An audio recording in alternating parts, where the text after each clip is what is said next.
इस वीडियो में हम पॉलिटिकल साइंस का प्रीवियस ईयर क्वेश्चन पेपर देखेंगे।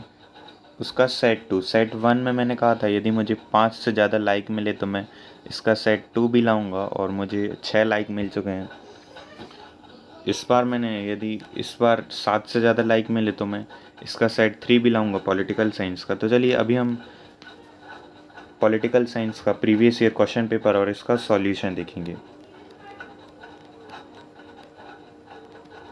So let's begin. आप सभी को ये बात पता होगी कि 80 मार्क्स क्वेश्चन पेपर होता है और जो टाइम मिलता है वो होता है 3 आवर्स। तो हमारा क्वेश्चन कुछ इस प्रकार होगा। जो स्टार्टिंग के 20 क्वेश्चन होंगे वो 1 मार्क्स के होंगे, और कुछ MCQ भी हो सकते हैं, फिल इन द ब्लैंक्स भी हो सकता है, और मैचिंग भी हो सकती है।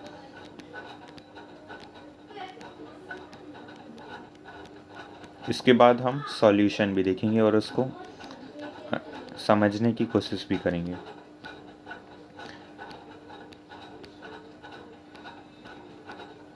तो मेनली 3 सेक्शन होंगे जो आपका क्वेश्चन पेपर होगा। उसमें जो सेक्शन ए होगा वो 20 मार्क्स का होगा, जिसमें 1 मार्क्स के सारे क्वेश्चन रहेंगे।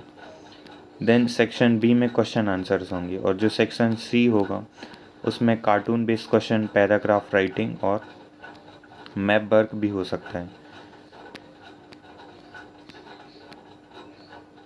तो चलिए अब हम सॉल्यूशन देखेंगे।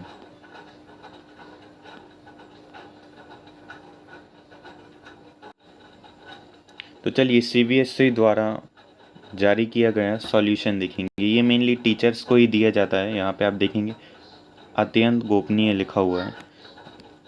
ये कुछ निर्देश दिए हुए हैं, इंस्ट्रक्शन है टीचर्स के लिए। बहुत सारी बातें कही गई हैं। चलिए तो अब हम सॉल्यूशन देखते हैं। संपूर्ण पाकिस्तान की प्रास्ताविक संविधान सभा के लिए 1970 में हुए निर्वाचन में बहुमत हासिल करने वाले नेता और उसकी राजनीतिक पार्टी का नाम लिखी। तो वो थे शेख मुजीबुर रहमान। शेख मुजीबुर रहमान आवामी लीग के थे। किसके? आवामी लीग। हमारे यहाँ से इस्लामी लीग जो थी उसका उसने पाकिस्तान बनाने में बहुत महत्वपूर्ण भूमिका निभाई थी, और पाकिस्तान में एक और पार्टी बनाई गई थी, वो थी आवामी लीग। देन नेपाल में लोकतंत्र की स्थापना के लिए मुख्य रूप से हिंसात्मक आंदोलन नेतृत्व किस पार्टी ने किया था? जो नेपाल था वो एक राजतंत्र शासन था, वहाँ पे राजा का शासन चलता था। तो वहाँ पे लोकतंत्र लाने के लिए किस पार्टी ने अहम भूमिका निभाई थी? वो थी 7 party alliance. 7 party alliance. So हमारा नेक्स्ट क्वेश्चन है, अंतर्राष्ट्रीय घटनाओं के ऐसे कोई 2 उदाहरण दीजिए जहां भारत अपना स्वतंत्र रुख अपनाया। गुटनिरपेक्ष आंदोलन का गठन। तो हमें अंतर्राष्ट्रीय घटना जब चल रही थी, शीत युद्ध का दौर चल रहा था। जो फर्स्ट वर्ल्ड वॉर थी वो थी 1940 से लेकर 1918 तक चली। सेकेंड वर्ल्ड वॉर 1939 से 1945 तक चली। तो 3 दुनिया थी। पहले जो था वो पहली दुनिया थी जो अमेरिका का समर्थन करते थे, USA पूंजीवादी थे। दूसरी दुनिया थी सोवियत संघ, साम्यवादी विचारधारा पर थे। और जो तीसरी थी वो गुटनिरपेक्ष थी, जो किसी भी। तो इन दोनों का समर्थन ना करते हुए भारत ने अपनी स्वतंत्र नीति अपनाई, जो थी गुटनिरपेक्ष आंदोलन। उसका दूसरा है परमाणु अप्रसार संधि और व्यापक परमाणु परीक्षण प्रतिबंध संधि पर हस्ताक्षर करने से स्पष्ट रूप से भारत ने मना कर दिया था। परमाणु अप्रसार संधि, व्यापक परमाणु प्रतिबंध संधि, LTBT, limited test ban treaty. Then BKU कहे जाने वाले राजनीतिक दल का पूरा नाम क्या था? ये BKU एक पार्टी का नाम था, जैसे हमारे यहाँ BJP, INC, Indian national Congress. उसी प्रकार एक पार्टी INC जैसे इंडियन नेशनल कांग्रेस, उसी प्रकार एक पार्टी थी BKU, अभी भी है फिलहाल। तो ये भारतीय किसान यूनियन, BKU पार्टी का फुल फॉर्म है भारतीय किसान यूनियन। देन स्वतंत्र भारत में भाषा के आधार पर बनाया गया पहला राज्य था आंध्र प्रदेश। ये किससे तोड़कर बनाया गया था? मद्रास। ये जो राज्य बनाया गया था वो मद्रास से तोड़कर बनाया गया था। और आंध्र प्रदेश को तोड़कर बनाया गया एक और जो राज्य वो है तेलंगाना, 2014 में बनाया गया है। चलिए तो हम नेक्स्ट क्वेश्चन देखते हैं। भारत में वैश्वीकरण का विरोध किस आर्थिक प्रभाव के कारण हुआ? उदाहरण, जो वैश्वीकरण का विरोध क्यों हुआ था भारत में, हमें ये बताने की कोशिश करनी है। तो बहुराष्ट्रीय कंपनियों का आगमन, लघु उद्योगों और कुटीर उद्योगों पर बुरा प्रभाव हुआ, अथवा कोई और भी बिंदु लिख सकते हैं और कोई भी पॉइंट लिख सकते हैं। निम्नलिखित में से किस गठबंधन ने 1989 में केंद्र सरकार बनाई? केंद्र सरकार की केंद्र में सरकार बनाई यानी कि संघ में जो सरकार बनाई भारत में, तो वो थी राष्ट्रीय मोर्चा। राष्ट्रीय मोर्चा, मैं ऑप्शन रीड नहीं कर रहा हूँ ताकि आपका टाइम वेस्ट ना हो। 1977 में 1977 में केंद्र में सत्ता में आए सही राजनीतिक दल को चुनिए, तो वो थी जनता पार्टी। कौन सी थी? जनता पार्टी। Option A. निम्नलिखित में से कौन सा एक राज्य बाल्टिक राज्य नहीं है? तो ये आपको याद रखना, यूक्रेन इसका आंसर होना चाहिए। यूक्रेन, यहाँ पे यूक्रेन लिखा हुआ है लेकिन सही आंसर है यूक्रेन। चलिए तो हम नेक्स्ट देखते हैं। 1989 में वाम मोर्चा और भाजपा की बाहरी समर्थन से राष्ट्रीय मोर्चा सरकार का नेतृत्व निम्नलिखित में से किसने किया था? वो थे वीपी सिंह। आपातकाल और इसके आसपास की अवधि को हमें संवैधानिक संकट की अवधि के रूप में भी देख सकते हैं। इस कथन के पीछे मुख्य कारण का विश्लेषण करना है। तो उस समय संसद, न्यायपालिका के अधिकार को लेकर छिड़े संवैधानिक संघर्ष का कारण है। तो चलिए हम नेक्स्ट क्वेश्चन देखने। निम्न इस कथन को सही करके लिखना है। नाटो जून 1949 में बनाया गया। तो नाटो अप्रैल 1949 में अस्तित्व में आया और इसमें 12 राज्य थे। 12 राज्य मतलब पॉलिटिकल साइंस में राज्य का मतलब होता है कंट्री। तो हम नेक्स्ट देखते हैं। आप कैसे कह सकते हैं कि आज़ादी के समय तक कांग्रेस एक व्यापक आधार वाला सामाजिक संगठन था? इसमें धनी और निर्धन वर्ग, शहरी और ग्रामीण क्षेत्रों के लोग, मजदूर और उद्योगपतियों के साथ साथ विभिन्न विचारधाराओं को मानने वाले नेता शामिल थे। गरीबी हटाओ का नारा किसने दिया था? तो इंदिरा गांधी ने। गरीबी हटाओ का नारा किसने दिया था? इंदिरा गांधी ने। नेक्स्ट है, भारत और बांग्लादेश के बीच नवंबर 1971 में पूर्ण पैमाने पर युद्ध आरंभ हो गया था। तो भारत और पाकिस्तान के बीच युद्ध हुआ, तो वो दिसंबर 1971 में शुरू हुआ था। यहाँ पे स्पष्ट रूप से लिखा हुआ है नीचे उत्तर में, भारत और पाकिस्तान के बीच दिसंबर 1971 में पूर्ण पैमाने पर यह युद्ध आरंभ हो गया था।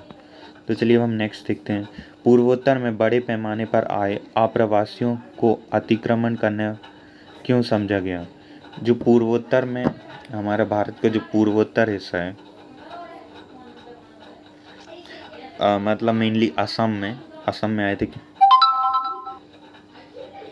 तो पूर्वोत्तर के लोगों ने बाहरी लोगों द्वारा उनकी नौकरियों और संसाधनों पर अवैध अतिक्रमण की समस्या का सामना किया। इस कारण उन्हें अतिक्रमणकारी समझा जाता है। निम्नलिखित में से कौन सा देश सार्क का सदस्य नहीं? तो आपको ये याद रखना, म्यांमार। साउथ एशिया का है ये कंट्री लेकिन सार्क का सदस्य नहीं है। साउथ एशिया में जो कंट्रीज आती हैं वो हैं मालदीव, श्रीलंका, भारत, पाकिस्तान, अफगानिस्तान, नेपाल, भूटान, बांग्लादेश।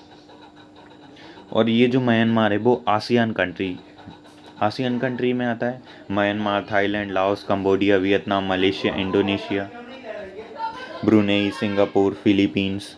तो चलिए हम नेक्स्ट आगे देखते हैं। सुरक्षा का संबंध किस प्रकार के खतरों से? मानव का अस्तित्व, देश के अस्तित्व को क्षति पहुंचाने वाले खतरों से संबंधित। दक्षिण एशिया में लोकतंत्र की आकांक्षा के लिए किस एक कारण की पहचान कीजिए? दक्षिण एशिया है, साउथ एशिया में लोकतंत्र की आकांक्षा।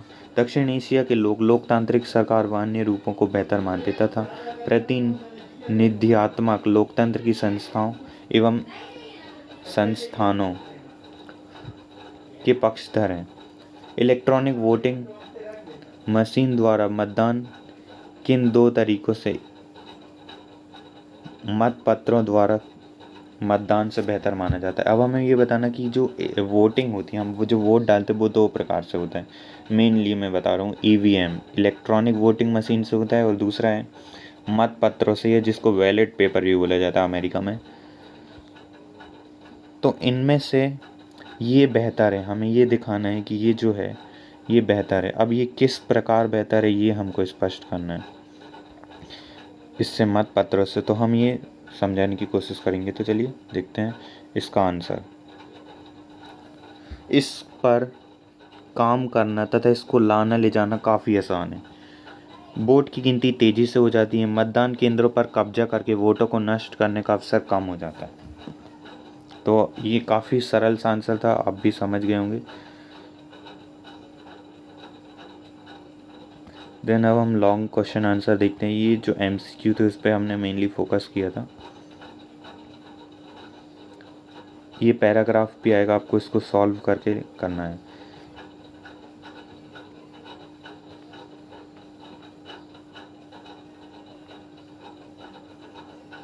ये काफ़ी इम्पोर्टेंट है। करीब करीब 3 सैम्पल पेपर, 3 जो प्रीवियस ही 3 बार आ चुका है, अभी के मैंने आधे ही सॉल्व करें फ़िलहाल। तो चाइना में साइकिल यातायात का प्रमुख साधन है। जो साइकिल है वो चीन का यातायात का प्रमुख साधन है। ये जो दो पहिए ये क्या चिन्ह कर रहे हैं, तो जो आगे का आप देख सकते हैं ये अमेरिका की कम्युनिस्ट पार्टी। पहले तो इन लोग क्या दिखा रहे हैं कि चीन में यातायात का मुख्य साधन है साइकिल, और उसके बाद क्या दिखा रहे हैं कि अगला चक्का उसमें से कम्युनिस्ट पार्टी का, और दूसरा कैपिटलिज्म पूंजीवादी का है। तो चलिए अब हम इसका आंसर देखते हैं। साइकिल के अगले पहिए में प्रयुक्त चिन्ह चीन की कम्युनिस्ट पार्टी के चिन्ह का एक भाग है, और पिछले में डॉलर का चिन्ह दिख रहा है। आप हम सभी जानते हैं अमेरिकी डॉलर का कुछ इस प्रकार चिन्ह है, जैसे हमारे रुपए का ये है चिन्ह, उसी प्रकार अमेरिकी डॉलर का भी है इस प्रकार चिन्ह, जो अमेरिका की पूंजीवादी अर्थव्यवस्था को चीन की व्यवस्था में दोहरेपन की सूचक। अब ये देखिए क्या दिए गए चित्र द्वारा क्या संदेह है, उसके दोहरेपन की सूचक।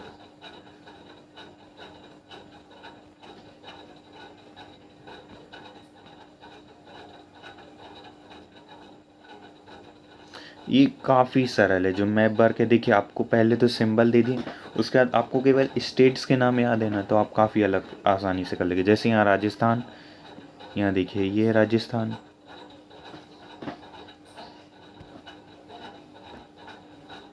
ये है राजस्थान, ये है बांग्ला, पश्चिम बंगाल, ये कर्नाटक, ये तमिलनाडु, ये है दिल्ली। और इसके अलावा कुछ पॉइंट्स जो इम्पोर्टेंट हो जाते हैं उनको हम देख लेते हैं। तो सबसे पहला जो हो जाता है यहाँ पे, अब देखेंगे लाहौर, उसके ऊपर है इस्लामाबाद। देन यहाँ पे आएंगे तो यहाँ पे कराची,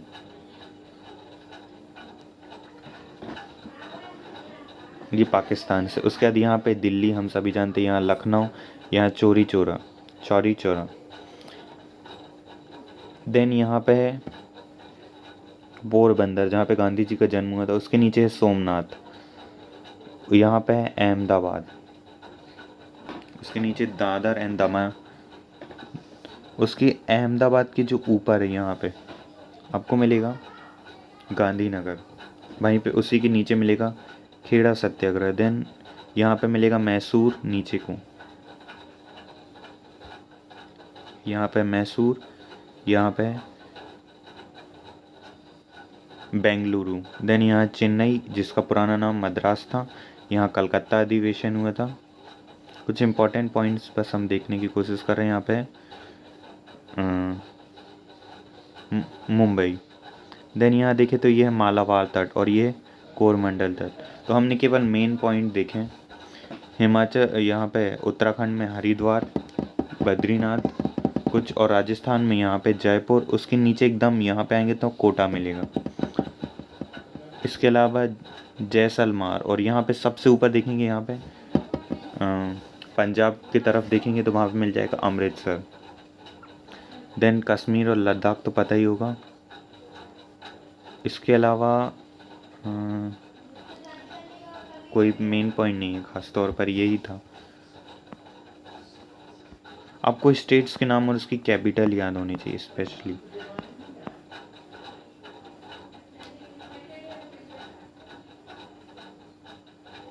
तो आई होप आपको ये समझ आया। मैंने बहुत जल्दी से जल्दी करने की कोशिश की है, क्योंकि जो पिछली बार जो वीडियो थी वो आधे घंटे में हुई थी और बहुत जल्दी छोड़ छाड़ के चले जाते हैं वीडियो, वैसे देखते थे। तो अभी जो हमारे, मुझे आई होप आपको समझ आया होगा। तो यदि आपको समझ आ रहा है और अच्छा लग रहा है तो हम और आगे वीडियो बनाएंगे, वरना हम हिस्ट्री के इंपॉर्टेंट क्वेश्चन देखेंगे, पॉलिटिकल साइंस के इंपॉर्टेंट क्वेश्चन देखेंगे प्रीवियस ईयर क्वेश्चन पेपर के अलावा। तो ये सॉल्यूशन है।